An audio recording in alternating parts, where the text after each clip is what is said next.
Bonjour à tous. Aujourd'hui, je vais vous parler d'une lecture que j'ai faite. Mais ce ne fut pas une lecture comme les autres. Non. Cette lecture m'a permis, comme le ferait un voyage, de m'ouvrir sur une autre culture. L'auteur de mon livre, Issa Enfant des Sables, est Pierre-Marie Baude. C'est un habitué des histoires africaines. Les thèmes abordés dans ce livre sont principalement la mort et le désert. Ce livre se déroule sur le pays que j'ai colorié en bleu sur la carte, le Niger. Je vous ai aussi mis son drapeau, qui est orange, blanc et vert. Le livre Issa Enfant des Sables raconte l'histoire de Okobe, un homme bleu, Atuna, sa femme qui est une Nigérienne, et Issa, leur jeune enfant de 4 ans. Le livre se déroule, selon mes suppositions, au Niger. Donc maintenant, passons au résumé. Issa et ses deux parents ont été forcés, comme tous leurs congénères, à quitter le village où ils vivaient, Warka. Mais, comme Okobe était différent des autres hommes, il s'est fait discriminer. Ils ont donc dû quitter la troupe et se diriger vers sa ville natale, Tintarbin. Ils n'apportent avec eux qu'une peau de bouc qui contient de l'eau. Sauf que le désert est plein de dangers. Que se passera-t-il?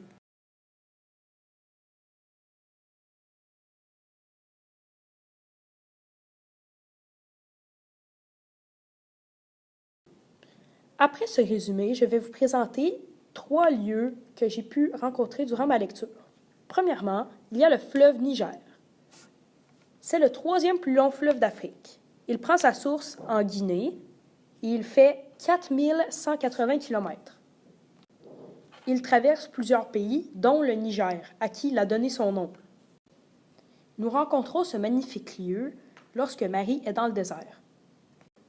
Durant ce moment, elle est triste et elle a du mal à s'imaginer que dans cette étendue de sable perdu passe le beau fleuve du Niger. Maintenant, le 2e lieu que je vais vous présenter a un très fort lien avec l'histoire. C'est la France. Ce pays est l'endroit d'origine de Marie. Marie est une femme faisant de l'aide humanitaire. De plus, c'est une des personnages principaux. La France fait 551 500 km² et est peuplée de 67,12 millions d'habitants. La date la plus importante de ce pays est 1789, plus précisément le 14 juillet 1789. C'est le jour où la prise de la Bastille a été effectuée et que la royauté a été supprimée. Le drapeau de la France est bleu, blanc et rouge. Finalement, ce pays est bordé par l'Espagne, l'Italie, la Suisse, le Luxembourg, l'Allemagne, la Belgique et beaucoup d'autres pays, car ces colonies sont immenses. En parlant des colonies françaises, je vais maintenant vous parler du Niger. Ce pays fait 1 267 000 km². Comme je l'ai dit plus tôt, c'est une ancienne colonie de la France. Ce pays est peuplé de 19 866 231 habitants et sa capitale est Niamey. Il est bordé par l'Algérie, la Libye, le Tchad, le Nigeria, le Bénin, le Burkina Faso, le Mali et l'Algérie. Son nom provient du fleuve Niger. Son drapeau est orange, blanc et vert. Au centre du rectangle blanc, il y a un rond orange. Ce pays est très important dans l'histoire car c'est tout simplement là où elle se déroule. En parlant du Niger, je vais vous parler d'un animal qui y réside, le fouet-de-queue, aussi appelé Uromastix. C'est une grande famille de lézards, mais celui qui est vu dans l'histoire est l'Uromastix orange du Niger. Ces lézards peuvent se retrouver du Sahara occidental jusqu'en Inde. Ils sont herbivores. Ils mangent des plantes qu'ils trouvent dans le désert. En arrière-plan, je vous ai mis un paysage qui pourrait ressembler à son habitat, très rocailleux. Il se glisse entre les roches. C'est un lézard très trapu avec une longue queue. On l'appelle fouet-de-queue car il se sert de sa queue pour se défendre en frappant ses ennemis.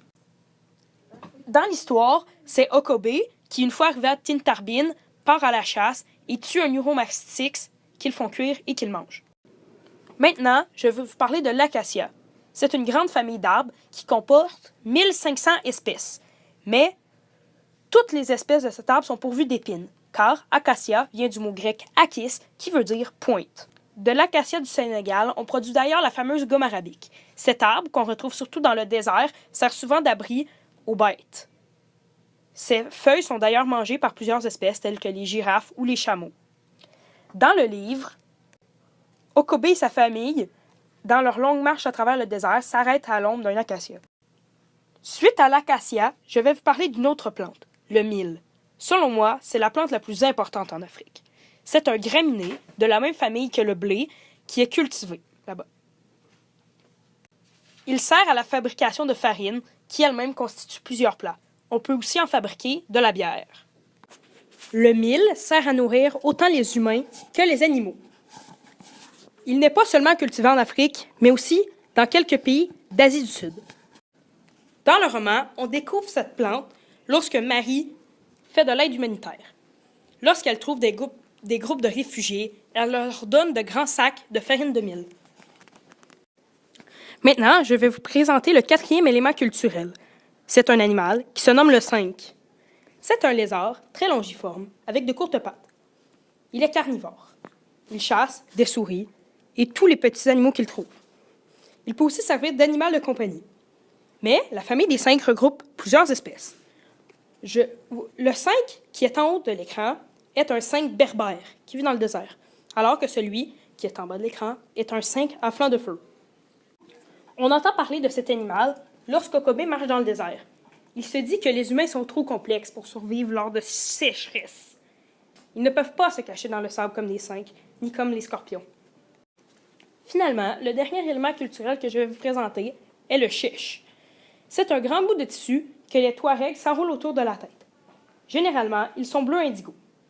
Dans la tradition, seuls les hommes ont le droit de porter le chiche. Mais son port s'est démocratisé et maintenant, en Afrique, on peut voir des femmes qui le portent. Dans l'histoire, des dizaines de personnes portent ce vêtement, comme Okobé quand il est dans le désert, Marie et son copilote, la femme d'Okobé, Aduna, ainsi que plusieurs autres réfugiés. Finalement, je peux vous dire que j'ai grandement apprécié ce livre. Il m'a fait réaliser qu'en Occident, nous avons un grand confort et une grande sécurité. Ici, il est impensable de penser qu'un jour, nous devrions quitter nos maisons à cause de la sécheresse. Mais là-bas, c'est une réalité. L'Afrique est un continent que j'appellerais sans frontières, où les grandes villes riches et immensément peuplées côtoient les campagnes pauvres. Mais je crois que c'est un continent qui est aussi très intéressant et qui regorge de culture. Je crois que je conseillerais ce livre aux personnes qui ont envie d'en apprendre plus, mais qui sont prêts à être confrontées à la misère du désert africain.